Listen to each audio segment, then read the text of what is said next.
So, Steve Tyrell, a Houston native who grew up in the Fifth Ward, you're home to perform with the Houston Symphony and some very good friend of yours, including singer and pianist Diana Shore, trumpeter Lou Soloff, and singer-songwriter Judith Hill. How does it feel to be back home and performing with such a lineup? Well, I love it. It's my third time with the Houston Symphony, which is one of the best symphonies in the world. And so this particular year, we thought it'd be a good idea maybe to bring a couple of my friends with me. All the other times I've just done it myself, you know.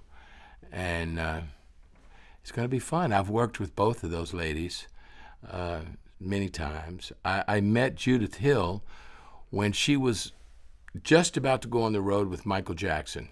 She was going to sing the duets with him in this last tour. And if you see the movie This Is It, you know, that they made after Michael passed away, it's Judith is in there, and you know, it's so she was all ready to be a superstar and had a bad break. Not as bad a break as Michael had, but there, you know, she was all ready to go do this tour and be presented to the world by Michael Jackson, and then he passed away. And so I started using her. I was producing Rod Stewart's Songbook album right at that time, and I used her on some of Rod's album. And every time I got a chance to use Judith on anything I was working on, I did. And then she sang a duet with me on my last album, I'll Take Romance. And then she was in this movie, 20 Feet from Stardom, which everybody in that movie I've worked with. You know, I produced Mary Clayton's album, Darlene Love. I've known all those girls forever.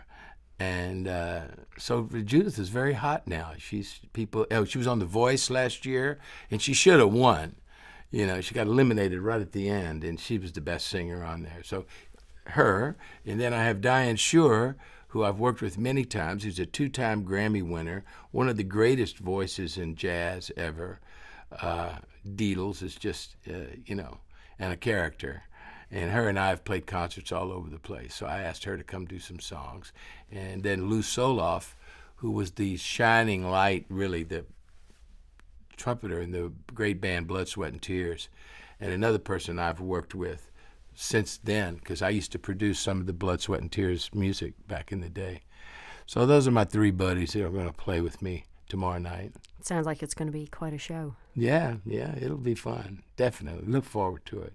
You know, you talked there about the fact that you've worked with these people on their albums. So you're a producer. You've worked with Burt Bacharach. You've worked with Rod Stewart. But you've also contributed to movies like Mystic Pizza, Father of the Bride. And that obviously is one of your legacies. You performed The Way You Look Tonight in that movie. Something that showcases obviously your singing talents. If you had to pick one job, producer or singer, for the rest of your career to be that, which one would you choose? I think I'm kind of stuck with being a singer, but I started as a singer here in Houston, and I was in bands, and I even had a record called Payday Someday that was like a top 5 hit here, and when I was in high school, and I just always kind of, first of all, I never thought I was that great of a singer compared to people like B.J. Thomas, who was down here and was my buddy, and people that I thought were just so much better, really, singers. And I got a job, so I always produced my own records and other people's records, and I got a job moving to New York at like 19 years old, 19 years old, as a staff producer and a promotion man. And so I brought BJ, first chance I got, put him on the label, you know, and we had a lot of hits. And before you know it, it just didn't make sense for me to be an artist. It would be better for me to work with him, and I did. And I brought Mark James to that label and to Memphis, and he's now just got inducted into the Songwriting Hall of Fame. He's from Houston, too. And I just started bringing all my buddies to New York, and we all did well. And I just didn't think about it. And when I started working with Burt, we got a lot of opportunity, and Hal David, we got a lot of opportunities to work on movies.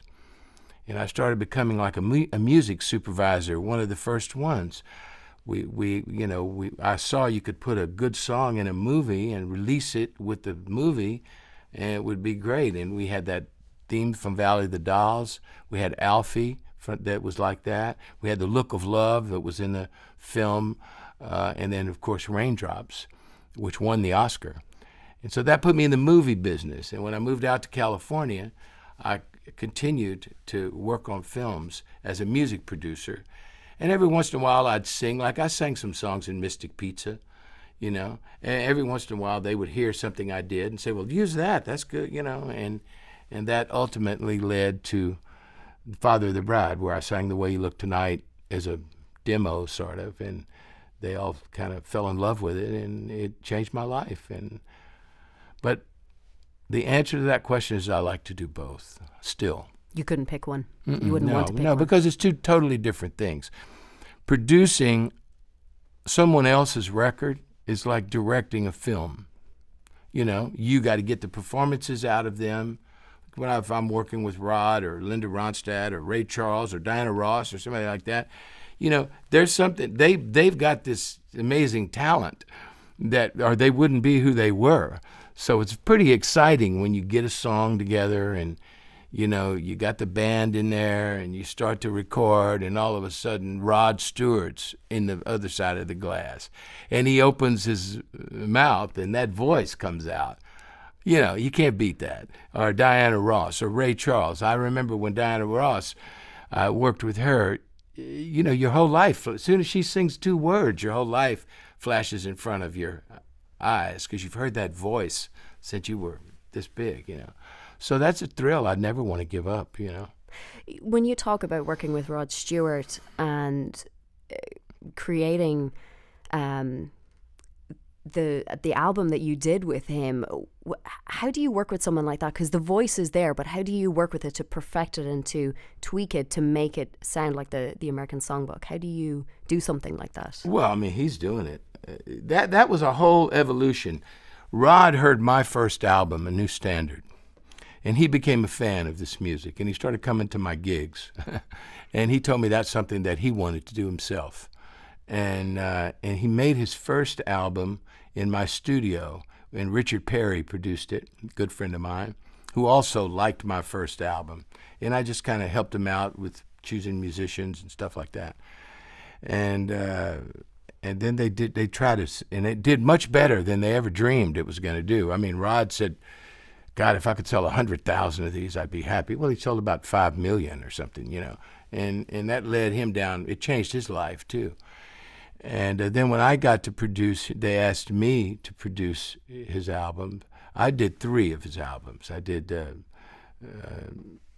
the first one that I did was his first #1 album that I produced, was his first #1 album in 25 years. And it won Rod a Grammy, his only Grammy, and me one too. And really, I would say the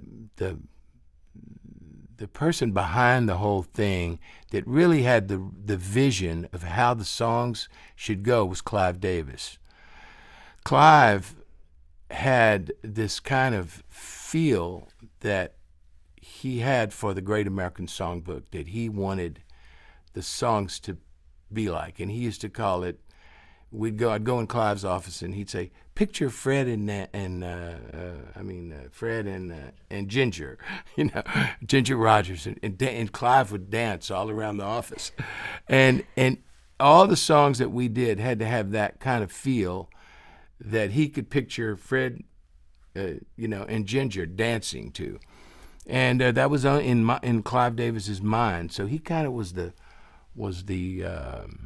inspiration for Rod's music, Rod's albums, for the feel of Rod's albums, and the rest of it was just us doing it. Okay.